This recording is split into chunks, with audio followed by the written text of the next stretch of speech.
Welcome to Watchtower History. As we said, Fisher was one of the heroes of this story. He tried to stop what he saw as wrong things, scripturally wrong things, in a movement he thought had truth in it. And unfortunately, it didn't work out for him. He lost his position, and that control really came in, but he did try to stop it. But when he was in Rutherford's good graces, and right after they came out of prison, we have a lot of correspondence that was sent to Fisher, both to and from Fisher, about that. And we're going to take a look at some of that correspondence now. We promised before that we would take a look at it, and now is the time. In this correspondence that we have on the Finished Mystery, this looks like a verse-by-verse note that he's writing through Ezekiel chapter 40 and such. And if you look at the Ezekiel 40 to 48 section of the Finished Mystery, there are no verse-by-verse comments in it. It looks like this was a more difficult thing for him to write about, and to try and put it in a verse-by-verse format was difficult. But this is an example of his personal notes that was in that correspondence. And there are some other correspondence about Ezekiel's temple that was also found in that correspondence, not by Fisher, but by a brother Docky. See our Docky discussion, Miracle Wheat, Finished Mystery, and Who Was E.L. Docky. That's an interesting discussion that deals with some other correspondence from the same batch. And I just happen to have a scan here of the original letter that was sent and published. So when you compare it, you can see there's some corrections made to the original letter before it was published. But it's now looking at the document, the original, which how do you get these things? It is a whole other discussion. I cannot reveal my sources on this. But are those his corrections, or okay, we like you what you wrote this, but we're going to change it to fit our narrative? Look in the upper right corner. Okay. There's a circle up there, and it says okay. Fisher. Ah. Fisher. So then Fisher took his outline, approved it, and put it into the Watchtower. Fisher, the man who dared disfellowship Judge Rutherford. You can actually see the original charts that Docky drew, the hand-drawn charts, and then how they actually appeared later on in the tower. And the tabernacle one there, what he's doing is taking the cubits that are mentioned in the tabernacle construction and just adding them up. Well, he's taking Isaac Newton's 25-inch cubit, and as you measure it around, it actually comes out to 6,000. And it's interesting, his stuff made it in print in the Watchtower. It had to be approved, of course, but there were people coming up with ideas independently on their own. Of course, somehow it all became, I think, Rutherford's idea when it was all said and done, or his publishing of it. But you could see everybody contribute. And as you go on with more stuff, and in the future, what we talk about, there's a lot of contributing editors toward the Watchtower. And we're going to see some of that in one of the letters that was not published, because there appears to be an idea or a date there that is picked up later on and applied a little bit differently. So if all these people are giving Rutherford and everybody all kinds of problems, why are they writing doctrinal policies and correcting each other? Which one of them is right? Who's coming up with the final correct, inspired translation and word of the Word of God? This original article here, or this letter, the interesting letter, is just the beginning, is not the only one. In this correspondence are other letters from Docky that were not published. And the question is, well, why? And you'll see one of the corrections here is they scribbled out God, and Fisher wrote in Jehovah. So already there is this new focus on trying to proclaim Jehovah's name instead of just God.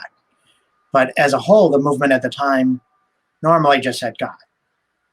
And you'll see right above that. And because it revolved around Jesus Christ being part of his kingdom and to reign with him. So that was the focus at the time, unlike today. And you'll see right above that correction where he scribbles out God and writes in Jehovah, it says God's stone witness. So this particular article was tied into the pyramid. And from the pyramid, he's getting the 1924-25 date. And he's also taking those pyramid measurements and applying it to the temple. So you see they're getting not just the 1914 date here, but he's also getting the 1924-25 date that's found in the pyramid. And you remember that at the film that was shown at the Cedar Point 22 convention, when Rutherford and his friends went to the Great Pyramid. They showed that film footage, and they made a little film about the dates found in the pyramid. You remember that they had that 1925 date there. Now, here's one thing I'd like to add here about the pyramid. I've heard modern day Jehovah's Witnesses blame Russell for any ties with the pyramid, and after him, that's never happened before. But here you can see that they were still using the pyramid long after Russell had passed away, and it was part of their teaching. And in fact, they expanded upon it and made it even more than Russell. They seem to really take it even more further than his mentioning of it. And I've done some research on where did Russell's ideas of the pyramid originate from. And that's a future discussion for another time. But that's interesting because I've seen a lot of claims made. Is it tied in with masonry? Is it tied in with pyramidology? Is it tied in with this or that? Well, how can you know? You know, any claims can be made, but the only way you can really know is look at the documented evidence. And you've got to find the documentation. A lot of this stuff is only in libraries, on microfilm. It's not available on internet yet. And so I've gone to several libraries around the world trying to gather some of this documentation, some of this evidence, trying to figure out, well, where did it all come from? And it's an interesting discussion for a future time. And here, as it says, an inch represents 1 year. Yeah, well, that was what they were doing in the pyramid measurements, of course. And so he's trying to use the same concept here in not only in the measurements of the tabernacle that we saw, but here also in Ezekiel's temple. And who was the expert on Ezekiel's temple in the Watchtower Society at the time? Fisher, the man who dared disfellowship the judge. Yeah. Or tried to. And so this letter was written to Fisher, was in his correspondence, and it's his corrections that are written throughout. And we have a lot of this Fisher correspondence that we're going through. So in going through this correspondence, I recognized the name and started to research, well, who is this guy? And that's where this whole discussion came from. It's just going through that correspondence. And how much of it can you go through in one discussion, really? So sometimes just taking this little piece. Who was this person? Who was that person? And what did he tie into? You know, you get a bigger picture once you get little character snippets of who each of these folks were, like Bonet or Fisher or Woodworth or Rutherford or whoever, Johnson. Yeah. Where did that come from? Well, this letter. Yeah, and it does list both of them. And once again, and it's not Russell's pyramid coming up with these dates. It's their pyramid in Rutherford era. And like you said, the inches 1931 and 1925. Yeah, and 1931 is another date they chose here. That Dockie's getting. So remember earlier we mentioned that little statement that Bonet wrote to Rutherford while Rutherford was in prison. Hey, I wish you were back here to keep Dockie in line. Maybe he was just as speculative as Woodworth was. And Clayton Woodworth, the Revelation writer of the Finished Mystery. He wrote that portion.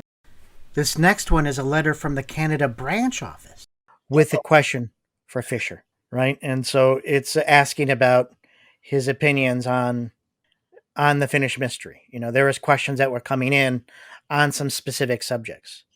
And in the correspondence, we see the same question again and again and again that's included. So I don't know if they sent the letters along with this particular one.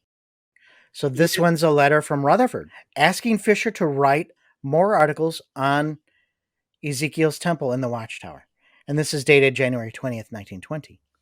In Nashville, Tennessee, at Hotel Hermitage, and he says specifically about his trip there. We are having a good time trying to serve the Lord's sheep. Hope this finds everyone out there well and happy. Out of the 60 cards turned in last Sunday night at Louisville, the friends canvassed 11 Monday morning, and every one of these subscribed for the Golden Age. Advertise, advertise, advertise. Some of them also taking the studies in the scriptures. The interest was extraordinary for the South. And remember, he's basically from the South. He's from Missouri. So here he is on the road, Rutherford on the road, taking advantage of the free stationery provided by the hotel and typing up a letter to Fisher. Sounds like they're buds. Sounds like they're friends. But here's the documentation coming from Brooklyn, New York. Fisher was asked by Rutherford to write more articles on Ezekiel's temple. There aren't any in the Watchtower or the Golden Age of the period, but there is one here in the New Era Enterprise, March 23rd, 1920. So they were still getting along. They were still, Rutherford was even reaching out to him, asking for help and knowing that Fisher knew the subject better than he did. That's important. That's where we're going. Stay tuned. Yeah, which it is. It's funny when you know the end. But go ahead. Stay tuned. All right. So the next several slides are articles that Fisher wrote on the subject Rutherford's requesting. These articles, the division of the land, the temple picture. There's another one here called the outer and inner court gates. The sons of Zadok. These articles were never published in the Watchtower. As far as I could tell, there are no articles on the subject of the temple in 20 or 21 or 22. So even though Rutherford requested the articles be written, if these are the articles, they were never published. And what is your take on that, out of curiosity? And of course, this is speculative, personal. I don't know if I have a take other than we know there was major trouble brewing by 22, 2 years later. But we know back in 20 and 21, 22, there's this issue of the marriage thing going on and going to Rutherford asking for the divorce. And this trip to the burlesque right before Memorial. So I think there's already trouble brewing, but it really comes to a head by the time they get to the Cedar Point Convention in 22. That's when Rutherford says that he had to draw the line, or he drew the line. And you feel he said, okay, I'm not even going to accept his writings, because then he would have to eat crow in front of the members. Yeah. By using, well, you threw him out, but yet you're using his writings. So he's saying, I have to invent my own stuff now. So more or less, that's really kind of what's happening right there. Yeah, the other side of the coin is you have to think, you have to get in Rutherford's head here. He knows how to manipulate people. He knows how to get people motivated and do what they want. One of the things, tactics of management is if you've got a rebel rouser employee, keep him busy. Give him stuff. Here, write this, do that, do that. If he's busy writing and researching, he's got less time to complain or to do other. So there's a lot of ways to psychologically analyze this through history. And you can see that Rutherford's saying basically, I don't understand this temple stuff. And you already wrote about it, so we want you to write more on it. And what do they do when they get the letters into Watchtower? They basically write Fisher's name up in the corner and put a circle, and they send all that correspondence to Fisher. Well, Fisher thankfully saved that information, and we have it. And so some of these letters we can see coming to Fisher. We also have the correspondence Fisher saved. He made duplicates that went out as well. So it's interesting, some of that back and forth, if you're really in those subjects anyway. Well, it actually is important because you can't say you understand or I'm one of Jehovah's Witnesses without knowing the history and the background of it. So if you don't know this, it's easy to be a Jehovah Witness. If you know a lot of the stuff that is being brought on our channel and other people in writing, it becomes harder to be a Jehovah Witness because now you're questioning. You're, well, wait, this is how this came to be. Oh, I didn't know that. Yeah. And it does change how anyone would perceive it. So once again, they're apostate. Don't listen to them. Well, thankfully, haven't been Jehovah's Witnesses, never a publisher, never baptized.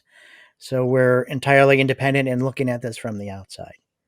But we're looking at it from the documented evidence. And here is some of that documented evidence that, no one else has. So it's interesting to take a look at the correspondence to see what's going on at the time rather than only just the actual watchtowers or awakes. It's nice to have extra information to add to the story, to supplement it.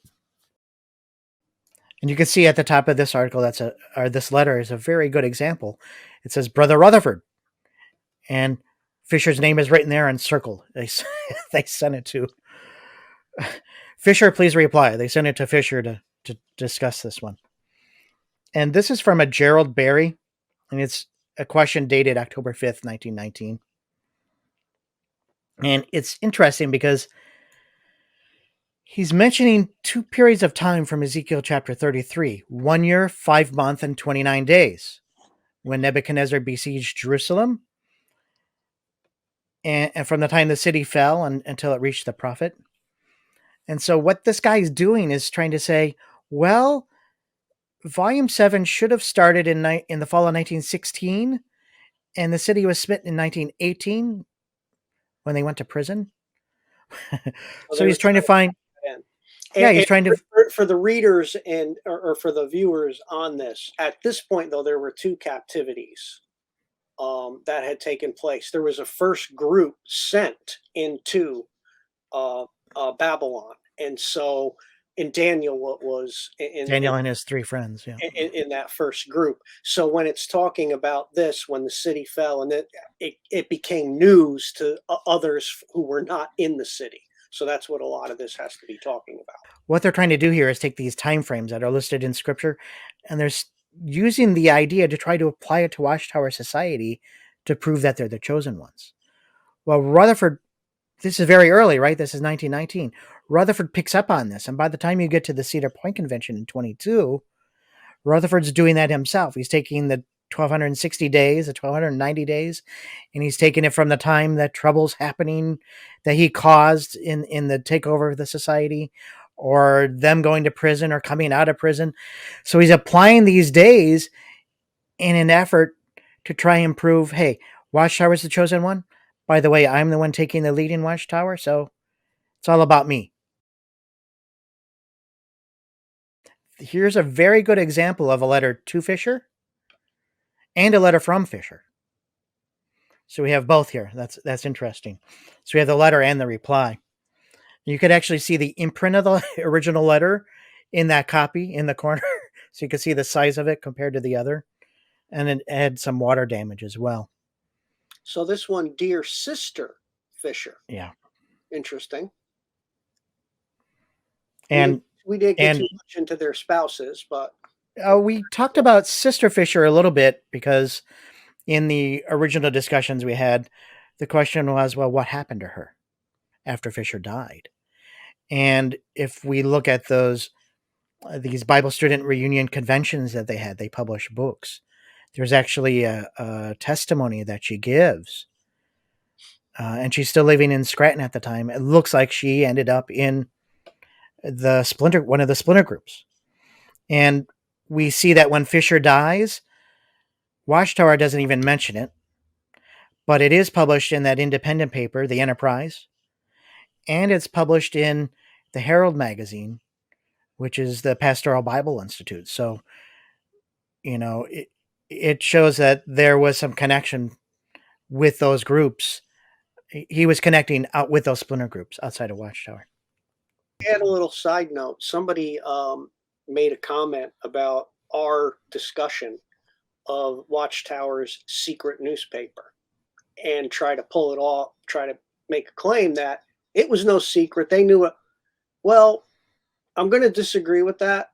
It wasn't a secret like nobody knew because it was out there, but it wasn't openly admitted or openly, hey, go look at the Enterprise so that you could see this information for yourself. So was it secret? Yeah, it was secret in a way that it was, we don't want you to know about it, so we're not going to tell you.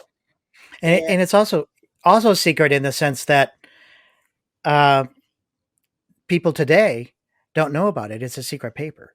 So until we make it public that, hey, Watchtower had its own newspaper, an independent newspaper. And a lot of people emailed and said, oh, we didn't know that. So it was a secret, contrary to what, It's not a secret any longer. Yeah. So this one's interesting. This is from a 76-year-old woman, Matilda Powell. And she's asking questions and making suggestions. Now, I find that interesting because of how Watchtower has treated women over the years and in the past. So she says, and then as it pertains to the next age, she says, it's quite interesting to know, even if it's not vital to our salvation. And then in regard to some things that said about the plan of that age, I like what she says. I do not understand it as it's written, but have a different view. You wouldn't see that today. So they had this liberty of thought. They could say, I don't see it the way that you said it. I've got a different idea about it, and here's the way that I see it. Well, like we joked before about the questions from readers. Are they writing? Sometimes you wonder if they're writing the questions themselves just so they can answer what they want you to know, let alone let somebody get in a different opinion. Because I could only imagine what some people are writing in. Yeah. Including Penton. Hey, I got a question, I got a comment. I don't Or rude, yeah. Yeah, or rude. Why aren't they adding these things in here? Carl Olaf Johnson. Yeah. Yeah, what letters are they not sharing with us, right? And they had differences of opinion, and yet they still had liberty. They were still brothers and sisters, and they treated each other as such. So that's very important, and this is why this letter is shared. So it's quite an example of liberty. And you can see from the letter that they're interested in the restitution of the world and the restitution of literal Israel. Remember, Rutherford changed that in 1924-25. And even more so in Vindication in the 30s. So there's three things in the letter that's important. One, the Jews will return to Jerusalem. Two, a suggestion's made that's different than the accepted one. And three, the suggestion comes from a woman. So that's why I thought this correspondence was important. She also questions him about what he wrote in the 7th volume on page 583. And so she says, it seems to teach that the great company were the Levites, while the Bible makes a definite difference. There is the heavenly phase. And remember, at that time, they thought the great crowd was in heaven. But the earthly phase seems only to be represented by the restored princes and the priesthood sons of Zadok. Remember, they thought that these earthly princes were going to return to earth and later on move into a mansion with Rutherford. See our Besserim discussion for that. It's certain that all the Jews will be restored to Palestine as a nation, but to give a thought that a representative number of Orthodox Jews to fulfill the requirements of occupying the land. The 12 tribes, together with the faithful ancient worthies, to represent the law department, judges in all the earth. And by them, through the priesthood sons of Zadok, the official department, are prepared to be judges in all the earth. And by them the same shall go forth from Zion and the world, and the word of the Lord from Jerusalem, and shall inherit the earth. Again, it's another example of how they thought the entire world was going to have an opportunity. The unbelieving Jews, the unbelieving world, that changed with the sheep and the goats. That third trumpet blast. And convention. The great company changed through all that, which changed to a great crowd, which is another discussion for another time. I think people will that one also. Yeah, that one, it'll be interesting. We're going to try and look at various views and present a few different ideas and let the audience decide. And actually take it from where it comes from, and that's basically Revelation. And we'll see what Revelation has to say about the great crowd and their location. And not only that, why? Why was it changed? And I don't think it's the reason that's normally suggested, but we're going to tease that and leave that for the future discussion. Here's a question dated from September 18th, 1919 from A.L. Brown. And it's a question about the life-giving river. Is this character to be obtained by the world of mankind, or merely what the church has attained and will be using to bless mankind? So again, it's a question showing another example of the liberty of thought, the liberty of ideas. They could share different ideas back and forth in those days.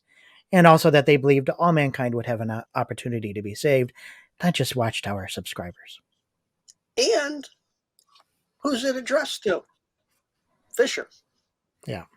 Okay, which shows nobody thought there was one head of that church. They're asking opinions, and apparently you could say, write a specific person, say, hey, I'd like you to answer this question. And they knew Fisher wrote the Ezekiel part of the book. Yeah. And I guess that irked someone. No, it's all going to go through me. So here's a letter Fisher wrote. And he wrote a lot of letters on this particular date, on December 23rd, 1919, his Christmas vacation, I guess. This is written to a Mr. Lewis Hildebrandt in Baltimore. And he says, the back of the loose leaf book was recently destroyed, and I'm now using another one. Maybe that's some of the water damage we saw earlier. I don't know. But Fisher here is making suggestions to change the finished mystery. And these are all questions about the confusion between the inner and the outer gate that we've seen already, that we discussed or showed. And it appears to be one of the questions that's repeated over and over again in all these various correspondence. And he mentions an article coming on the modern worthies in the near future. That's another discussion for another time. But this particular change that's suggested here never happened. I cannot seem to find it. I have multiple editions of the finished mystery. Well, it looks it's not like there. A lot of them were trying to figure a lot of things out. And Rutherford just basically said, okay, enough. This is what you're going to think. This is what you're going to believe. And decided what that all meant for them. No more questions. No more. And so Fisher himself couldn't correct his own manuscript in future editions. He wasn't allowed. It looks like that way. It's interesting, which is now where's it? Does we have a signature for this one? All of his correspondence looks exactly the same way. And so we have a letter coming up that's going to be on paper just like this, typed the same way, the same typewriter. He always finishes a letter the same way. He just, because when he kept copies for himself, he didn't sign his own letter. We do have one where he actually signed it. And we'll see that a little later on. So yeah, this is Fisher's correspondence. And he's writing to someone. You can't say where you got the correspondence. I cannot reveal my sources in that. I'm sorry. Sadly, we can't. Because a lot of this stuff is related by Jehovah's Witnesses who don't want their names out there, which I find comical in itself. So I'm glad you asked the question, though. Thank you. Anyway. So here's another letter. Notice the same paper, the same form, same typewriter, right? And the same date. They're all on the same date, December 23rd, 1919. And this one's to R. Lassenby in Australia. And we actually have that original letter. And this is about the porch representing those out in Christendom who didn't fulfill their consecration. So they remained at the gate and didn't live a life of sacrifice. Some attained the mark of love, and all who received the Holy Spirit begotten in the porch of the east inner gate. So basically, this is one of those changes, one of those articles he was writing, one of the proposed changes to the finished mystery that never made it into the finished mystery. The other reason this letter is important is because it shows that the generosity of how they believed that even those who disagreed with them weren't completely lost. So that's another reason for the importance of this letter, to show that what they thought then and how it changed with Rutherford later on. I like this one, this letter to Fisher. And this is dated April 17th, 1920. And he asks basically, do you still hold this opinion about the little flock, the great company, are given a spiritual nature? Here's another letter from a Walton, dated March 4th, 1920, and it's asking the same question. So yeah, there was freedom of thought, and ideas changed. I believe, from what I can gather from the correspondence and what he wrote in Finished Mystery, that he thought that the great company, the great crowd, was going to have a spiritual nature. Here's George Fisher's signature. And notice the date. Same date, December 23rd, 1919. Same typewriter. With Christian, it's exactly the way he formats everything. And this one's on official Watchtower letterhead. So we have the original letter written to Fisher and the letter from Fisher, the correspondence. So here's our evidence why these are to and from Fisher. Like I said, he was very prolific on this particular date in writing letters on December 23rd, 1919. And so this letter is about a sentence on page 588. Again, another change in the Finished Mystery. And so Fisher says what he wrote should have been updated. And it's not. It's not in any of the updates. This is the last edition of the Finished Mystery, a later one from the mid-20s. This was never updated as far as I can tell. And there's no Watchtower article that suggests it either. So there were multiple corrections that Fisher's suggesting that never made it. Why? Well, what the viewers decide. And again, not to keep repeating the same thing, but they didn't have it figured out. So they were throwing, at some point, Rutherford just said, okay, it was what made him decide which was the correct. Well, you know why to get liked? It's all about me. Yeah, because so I like that. Okay, so if it proves it's me, I'm the chosen one. Well, a lot of Jehovah's Witnesses don't understand this part of the history where it ties in with the creation of Jehovah's Witnesses, or the birth of the new nation. That's what this is, really. So this is a question dated January 3rd, 1920. And it's a question to Fisher. And they're asking Fisher basically, did you say the church was going to be glorified in 1924? And the ancient worthies would come back after that? Well, there's a couple editions of the Finished Mystery, the 1918s and 1920s, probably 23 or so, but, they didn't ever put that in there either. But we have some, when you look at the newspapers, you see that this idea in 1924, 1925 was raised by multiple Bible students at the time, as they were called. And they're all suggesting 1924 and 25. And it's their advertisements state that when it's reported in the paper, it's stated that way. And that all comes from Rutherford's Millions Now Living Will Never Die, which we should do a discussion on in the future as well. But now it's Millions Now Living Will Die Horribly in Armageddon. There you have it. How many discussions do we have on the table that we need to get into? We're going to be at this a very long time. There's a lot of just when, oh man, just when you close one door, the other one opens on the other side. Okay, well, we got to explain this. Okay, this is where this came from. Oh, a trap door down here. And sometimes these things all dovetail nicely together, and one leads into the other. It's turned out nicely for us.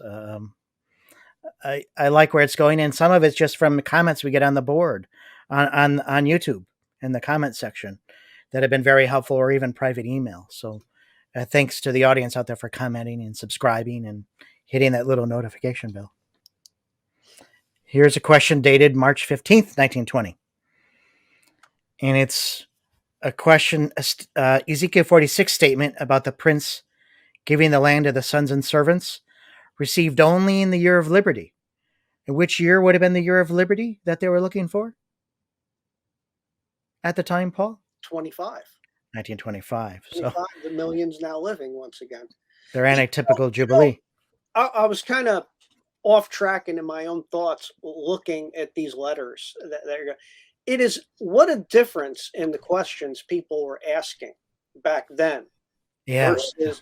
versus what. And what it shows is, one, they had an understanding of the deeper things. Wait, I just got a grasp of that. What does this mean? Now there's just milk and water given to these people. They can't even think of asking a question like what these people are asking. And some of the meetings I attended at the Kingdom Hall, they're like, okay, here's the picture in the Watchtower. Let's comment on the picture. I mean, it's not even water. If it's a spirituality, I would say it's a spiritual drought. There's very little substance there to keep someone alive spiritually. It's no wonder Watchtower is very good at making atheists. Yeah.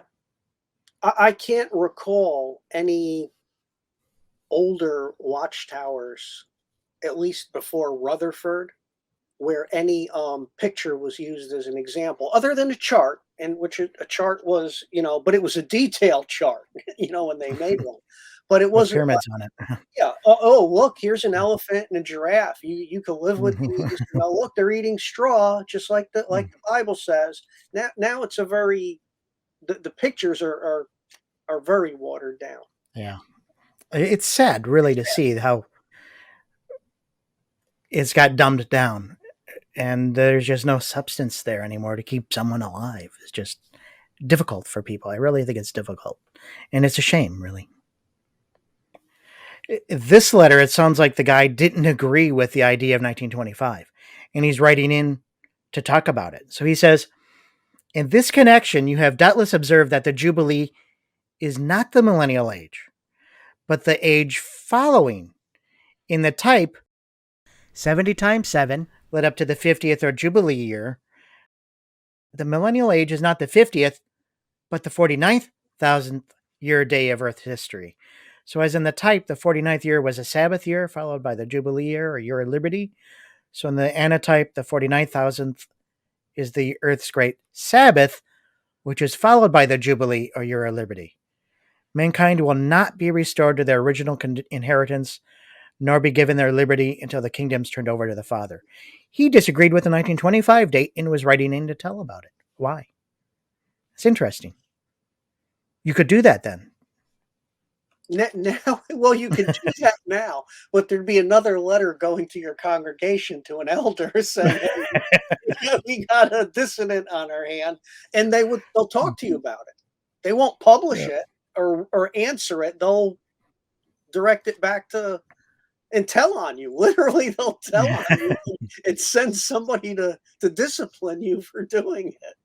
Well, you said another letter, and it's interesting. We have another letter from the same individual on the same date. It's also March 15th, 1920, from the same person. And it's a question about what Fisher said at Cedar Point in 1919. So it's another example of a difference of opinion. Again, that's something you could do back in that day.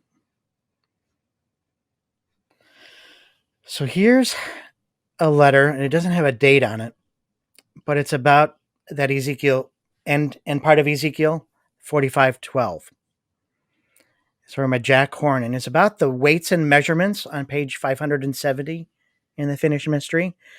And he's asking, well, the Bible I have, or the commentaries I have a different measurement and a different number for what you have there. Well, when I looked it up, if you look at the various commentaries, there are different measurements because depending on what time in the Old Testament you were, those measurements changed. And so he's just questioning the numberology there, the numerology that he's trying to accomplish through that. So just another example of a difference of opinion. Now, this is interesting. This is a letter from December 29th, 1919. and it's an inquiry about tabernacle and temple charts and a proposed change to the charts.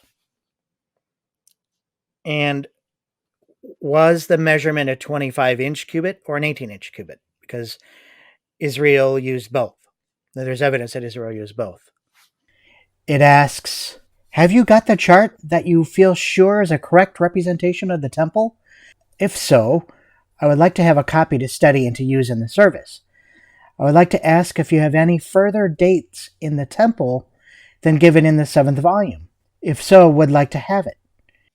Now, if you have the original Watchtowers, not reprints, there's a difference. Because the reprints are abridged. They decided what articles should or shouldn't be republished in those volumes, and I have them back on my shelf, a couple of different sets. If you have the original towers that have all the articles, so in the reprints, they took out articles, they dropped sentences, they dropped paragraphs sometimes. If they disagreed with something, they just didn't publish it. But if you have the originals, you have actually everything that's published. So in the original 1919 Watchtowers, there's a couple articles that are not in the reprints of the 1919 Watchtowers. And one of these is in the June 1st, 1919 tower that's suggesting a temple chart revision. And there's a committee report here. They thought, this committee, and their names are listed at the bottom, E.L. Dockey, remember we had a discussion on him, Miracle Wheat, Finnish Mystery, 1925, and who was E.L. Dockey? Zook and a Darlington.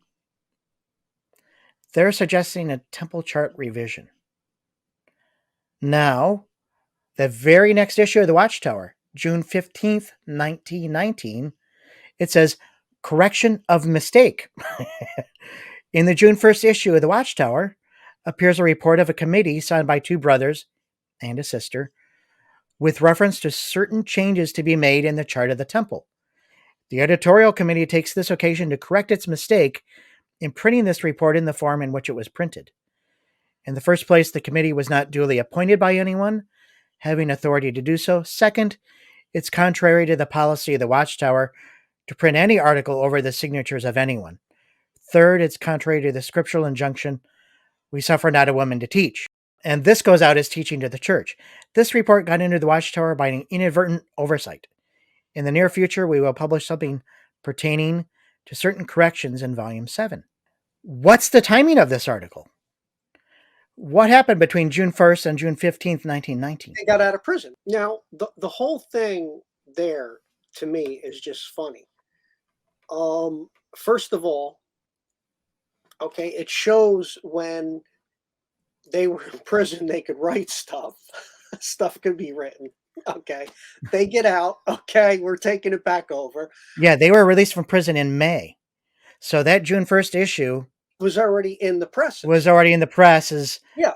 When they're released. By the time they get to June 15th, when they're out of prison. And read it. Yeah. They have to make the correction. Yeah. And when they republish it, they decide not to put that in there. Well, but here, first of all, you got rid of the editorial committee. So now you're saying the editorial committee is going to correct all this?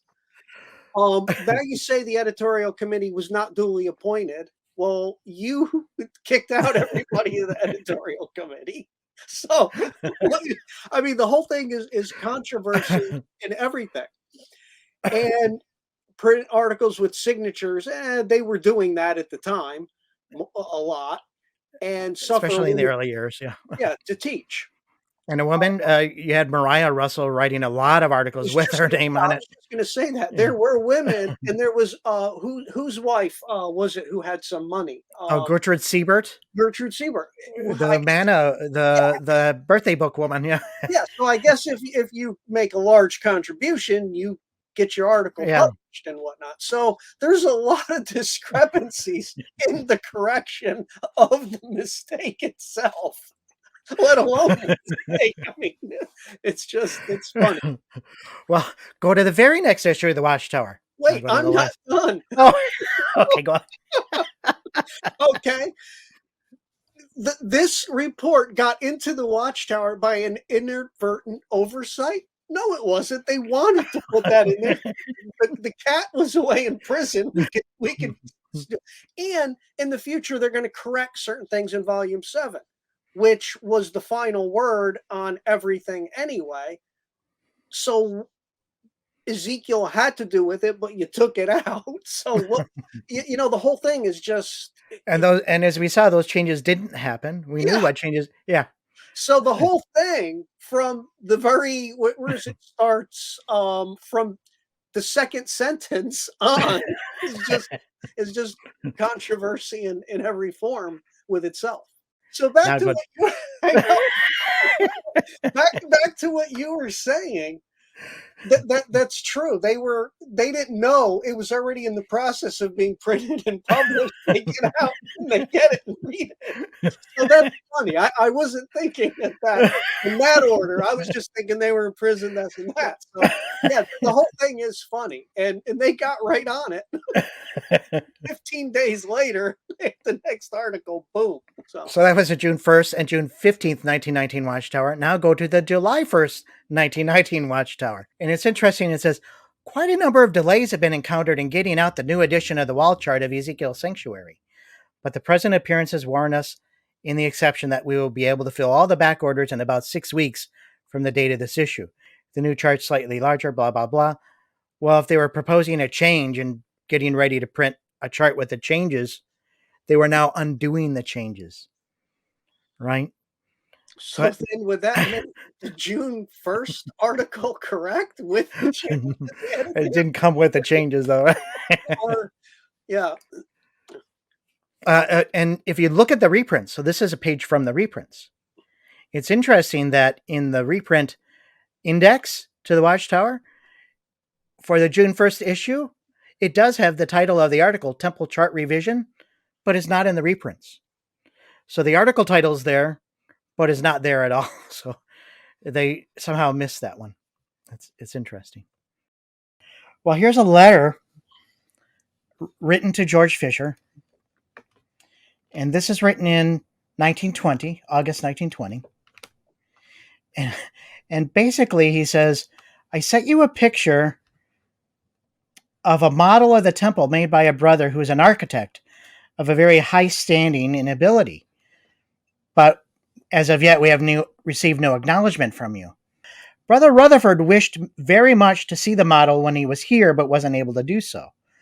We wondered if it would be proper to offer those pictures for sale through our headquarters here at cost price, 75 cents each. Would be willing to send you the model if you desire it, but may have some further suggestions later that would be of vital or of value to us all in the study of the temple.